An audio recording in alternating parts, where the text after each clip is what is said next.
Soul! I wanted to shit all over Pixar in this video. I wanted to shit all over Disney. I wanted to have like a funny review where I roast this film, this new Pixar film, this silly little Pixar kids film. But it was actually pretty good, so I can't. And I'm a bit pissed off that they made a good film. So unfortunately, I'm afraid I'm going to recommend Soul. I'm a little late to this film. I think it came out a month ago. So everyone's already seen it by now anyway, so no, this is a useless review. It doesn't need to be recommended to anyone. Everyone's seen it. And no, I'm not wearing a dressing gown today because it was becoming a bit of a gimmick and I didn't want to do that. No gimmicks. Gimmicks are banned on this channel. Batcho is a gimmick-free channel. So if you want gimmicks, fuck off elsewhere to Chris Stuckman or something. So I did like Soul a fair bit. What stood out to me was the animated lighting. I think that's just gotten better and better over the years. They've mastered photorealism. Because it looks so photorealistic, it looks like a very well shot live action film sometimes. But yeah, how they actually animate artificial lighting like that, the way they did that, absolutely amazing. Nice shades of red, nice shades of blue. Beautiful to look at. The best thing about the film for me is the way it depicts New York City. It's a film that you look at the trailer and you think, oh, it's kind of going for that Inside Out thing again, where it's like, oh, well, what if the things inside your body could move about and tell you what to do or some shit. It's different to Inside Out. I think it's better than Inside Out.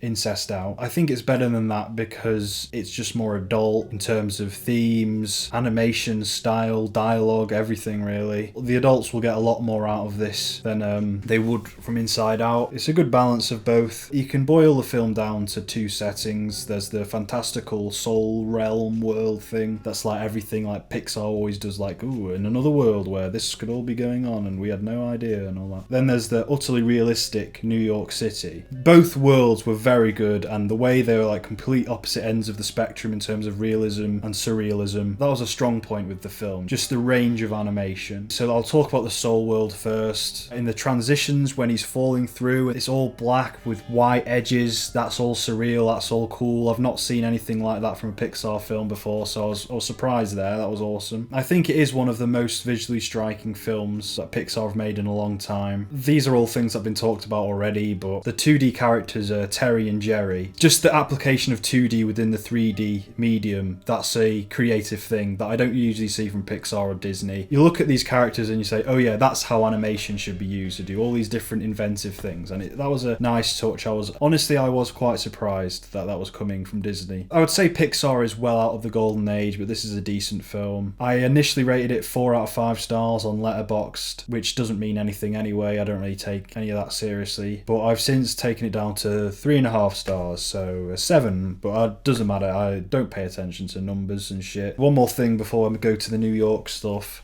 The little animated cutesy things, like the little plushy toy things, the baby souls, the pre-humans, they're obviously the thing that like go on the Happy Meal that the kids see. Well, not now, because no one's getting a Happy Meal.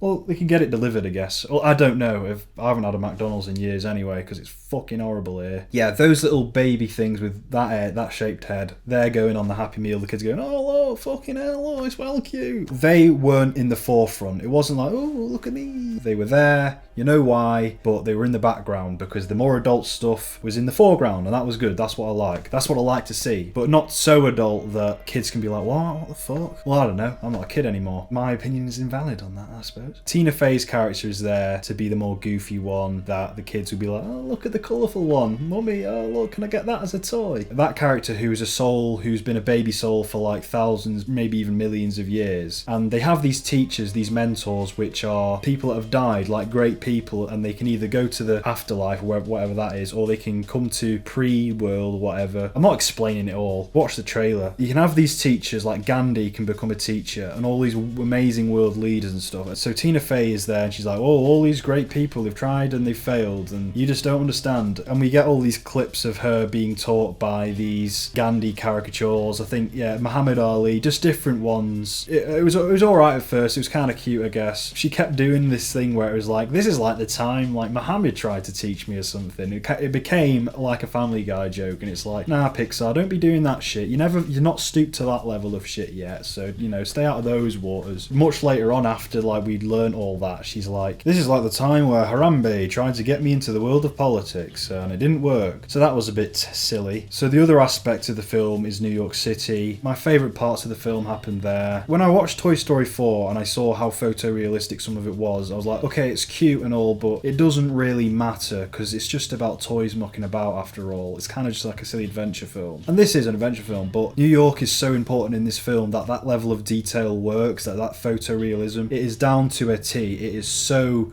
pure and authentic. There's a bit when they're on the tube, and I know what the tube looks like. I've been there years ago, but everyone knows what the tube looks like. Spot on. I've seen it in films recently, like Mr. Robot. Spot fucking on. It's so realistic that it was like watching caricatures, 3D caricatures, just muck about in this real world, this real landscape. There was a sense of realism to even the cartoonish characters, like even the main character and his family. Each person's mannerisms, the voice acting was very fitting for each character. They nailed it in that regard. A very important part of the film is black culture and jazz culture. That was all great. That was done with the same level of authenticity. It felt like Pixar had gone and hired people who had personal first-hand experiences of jazz and that area of New York City. It didn't feel fake or Hollywoody. It just felt this is an accurate representation of that culture. That was all marvellous, and that was my favourite bit. I don't really know much about music. The jazz music was all cool. The rest of the score was done by Atticus Ross and Trent Reznor. Their music's mostly featured in the surreal world because their music fits that sort of vibe. One piece of music in particular really reminded me of the Mr. Robot soundtrack. It was mostly the art style that got me the most enthused. That was the main thing I enjoyed, just because of how like original looking it looked. I also really liked that blue desert where all of the depressed people go, essentially, or the lost souls. I like the design of the lost souls being encased in this monster. It's a very good visual metaphor. Again, with the adult thing, there's this bit where you see a lost soul and it's a stockbroker. That being such a cynical part of the adult world, I wouldn't really expect it in like a kids film, but that was cool. I feel like people from the area of New York and people who are really into jazz will really like this film. And it isn't pandering to them either. Again, it's just capturing that world truthfully and respectfully. I'm surprised how filthy it all looks, like the pavements and the subway. Usually it's a bit more cleaner and glamorous, but that all added to the sincerity and the world building, made it feel lived in. And it also fits in with it being a bit more grown up, you know, a bit more challenging for younger kids. You know, they don't have to see pink little fairies all the time. They can see realistic things every now and then. Weirdly enough, there are actually kids in New York and they know what the tube looks like and they know what an average pavement looks like. Despite all these positives, I don't really think it's worth getting a Disney Plus subscription over if you haven't got a subscription already. You can probably just leave it. I don't think it's a great film. I think it's just pretty good. It's more than we usually expect from modern Pixar. It utilises the concept it's playing around with properly, instead of just saying, oh well, you know, imagine what all the shenanigans you can get up to in the soul realm. It is starting to seem like Pixar has this fetish for concepts. I feel like they just love making puns and that's the main reason they make films. Let's make a film all about cars so we can have a bit where it's like, oh, she's got a nice pair of wheels on her, I tell you what.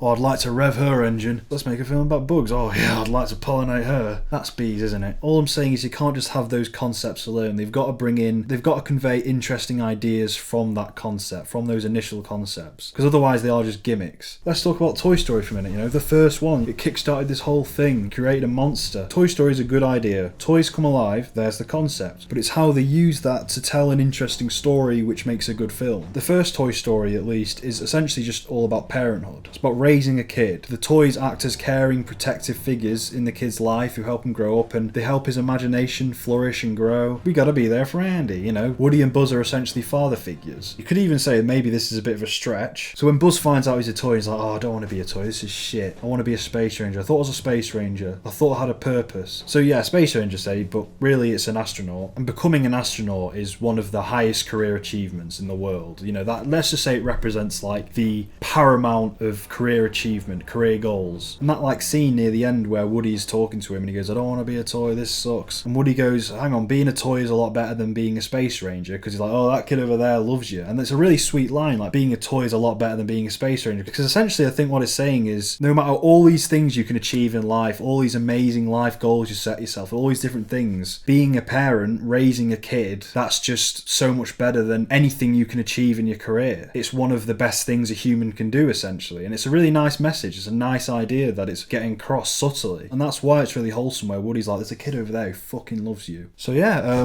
your helmet does that whoosh thing! Back to Soul. We've gotten off course again. Back to Soul. I've been very positive about this film. I wouldn't call it a great film. It's just a pretty good film. It surprised me. I thought Pixar would deliver some disgusting, pandering piece of shit, but they delivered something fairly wholesome. Again, watch it for the cultural aspects, but if you still want to abstain from giving Disney even more money, you can give this one a pass, is what I'm saying. It's not like an essential film. It's not a classic in the making. It's just a pretty good, surprisingly artsy film, but not really that important. Cool adult themes. I was about to say if you really love Pixar you should watch it, but every Pixar fan has definitely seen it by now. I don't think it will sit well with people who strongly dislike Pixar, who are just tired of all of the concepts and what would you do if this happened, and or if this toe was alive. I can understand that, because it is similar. It is very similar again to Inside Out and a little bit to Coco. I prefer Coco, by the way. I think Coco is a much better film. I think I would call Coco a great film. Again, that has the cultural aspect to it as well. There's nothing you have to rush to see, but because of the state of the world, there's not much else to do, I guess. I don't know, maybe find some niche classic on Netflix instead.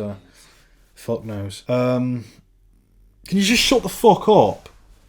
Jesus. In typical film Chad fashion, my favourite Pixar films are the Brad Bird ones. That's Ratatouille and The Incredibles. They're just fucking great. I'm not going to wank Pixar off. Pixar have been out of the golden age for a while now. It would have been so much better if this film was like dog shit. It would have made for such a funnier review. I could have really ripped into it, but it just had to be a pretty decent film, didn't it? Fucking Disney. Doing it again. If there are people watching who haven't seen it yet because they needed to hear someone else's opinion first, you know, you're waiting for someone else's approval to watch a kid's film. Well, approval not granted. I think that's fucking pathetic. Anyway, I'm trying to think of an incentive for you to like, comment and subscribe, but I can't. I just can't think of one. Click on the next video, just go about your business.